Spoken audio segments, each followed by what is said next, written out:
അസ്സലാമു അലൈക്കും. എന്താണ് വിശേഷം? എല്ലാവർക്കും സുഖാണെന്ന് വിശ്വസിക്കുന്നു. എനിക്കും സുഖമാണ്. അപ്പോൾ ഞാനിന്ന് കറിച്ചക്ക കറി ഉണ്ടാക്കാൻ പോവാണ്. അപ്പോൾ അതെങ്ങനെ ഉണ്ടാക്കാമെന്ന് കാണിച്ചു തരാം. അപ്പോൾ വലിയൊരു കറിച്ചക്ക കിട്ടിയതാണ്. അപ്പോൾ ഞാൻ ചെറിയ കഷ്ണാക്കിയിട്ട് വൃത്തിയാക്കി കഴുകി കുക്കറിലേക്ക് ഇട്ട് കൊടുക്കുക. അതിലിടാനുള്ള സബോള, ഒരു സബോള, 2 പച്ചമുളക്, 2 വെളുത്തുള്ളി കൂടി ഇട്ട് കൊടുക്കുക. 2-3 ചുവന്നുള്ളി, മഞ്ഞൾപ്പൊടി, ഇച്ചിരി വേപ്പില, ആവശ്യത്തിന് ഉപ്പ്. ഇനി നമുക്ക് കുറച്ച് വെള്ളം ഒഴിച്ച് കൊടുക്കാം. ഇളക്കി കൊടുക്കാം. അപ്പോൾ ഞാൻ കുക്കറിൽ ഒരു ഒറ്റ വിസിലെടുത്താൽ മതി. നിങ്ങൾക്ക് ഇഷ്ടമുള്ളതുപോലെ തന്നെ നിങ്ങൾ ചെയ്താൽ മതി. അപ്പോൾ എനിക്ക് കുക്കറിൽ ഉണ്ടാക്കാൻ തന്നെ ഇഷ്ടം, അതുപോലെ തന്നെ ചെയ്യണം. ഇനി നമുക്ക് വിസിൽ മാത്രം ഇട്ടാൽ മതി. നമുക്ക് ഗ്യാസ് കത്തിക്കാം. ഇനി അതിന് വേണ്ടി ഒരു മുറി തേങ്ങ എടുത്തിട്ടുണ്ട്. അതിന് ചുവന്നുള്ളി 2 വലിയ ജീരകം. ഇനി നമ്മളിവിടെ പാൻ വെച്ച് തേങ്ങ റോസ്റ്റാക്കി എടുക്കണം. പാൻ ചൂടായിട്ടുണ്ട്. ഇനി നമുക്ക് ഇതിലേക്ക് വെളിച്ചെണ്ണ ഇടാം. ഞാൻ വെളിച്ചെണ്ണ വന്നിട്ടാണ് എടുക്കണേ. നിങ്ങൾക്ക് ഓയിൽ വേണമെങ്കിൽ ഓയിൽ എടുക്കാം. നമ്മൾ തേങ്ങ ഇട്ട് കൊടുക്കാം. ഇനി നമുക്ക് ഇച്ചിരി വേപ്പില ഇട്ട് കൊടുക്കാം.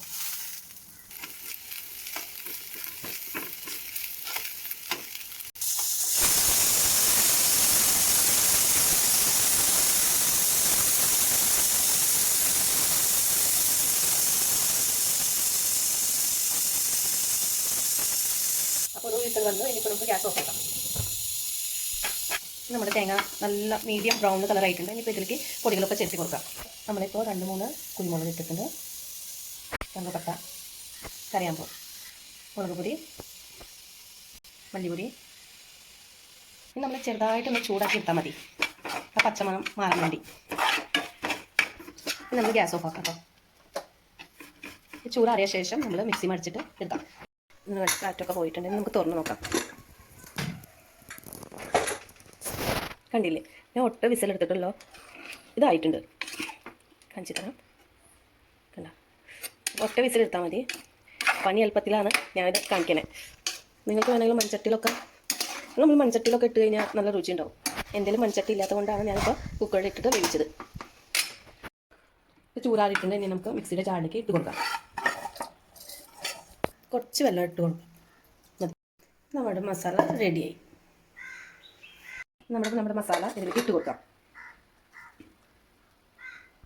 നമ്മുടെ മിക്സിയുടെ ജാറിലേക്ക് മസാല ഉണ്ടാകുന്നതിൽ വെള്ളം ഒഴിച്ചിട്ട് ഇതിലേക്ക് ഒഴിച്ച് കൊടുക്കാം.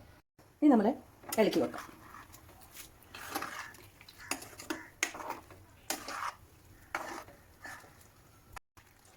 ഈ സമയത്ത് നമുക്ക് ഇതിൽ ഉപ്പുണ്ടോ ഇല്ലയോ നമുക്ക് നോക്കാം. അപ്പോൾ എന്തെങ്കിലും ഇച്ചിരി ഉപ്പ് കുറവുണ്ട്. അപ്പോൾ ഞാൻ ഉപ്പിട്ട് കൊടുക്കാം.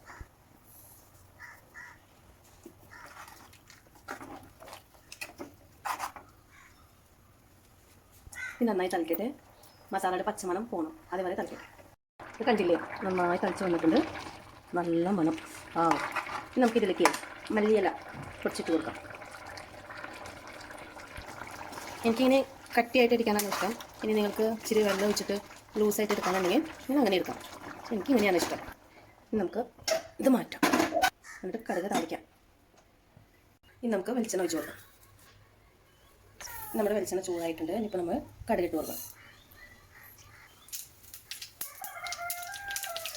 അപ്പോൾ എന്തെങ്കിലും ചോളമുളകില്ല നിങ്ങളുടെയിലുണ്ടെങ്കിൽ നിങ്ങളത് ഇട്ട് കൊടുക്കാം. ഇച്ചിരി വേപ്പില ഇട്ട് കൊടുക്കാം.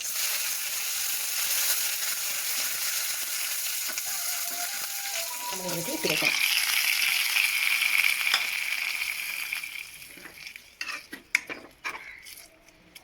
ഒരു പ്രാവശ്യമെങ്കിലും നിങ്ങൾ ഇതൊന്ന് ട്രൈ ചെയ്ത് നോക്കണേ. ഇതെനിക്ക് കമൻറ്റ് ബോക്സിൽ മെസ്സേജ് അയക്കണം. ഓക്കെ, ഇഷ്ടമാണെങ്കിൽ ലൈക്ക് ചെയ്യൂ, ഷെയർ ചെയ്യൂ, സബ്സ്ക്രൈബ് ചെയ്യൂ. Thank you.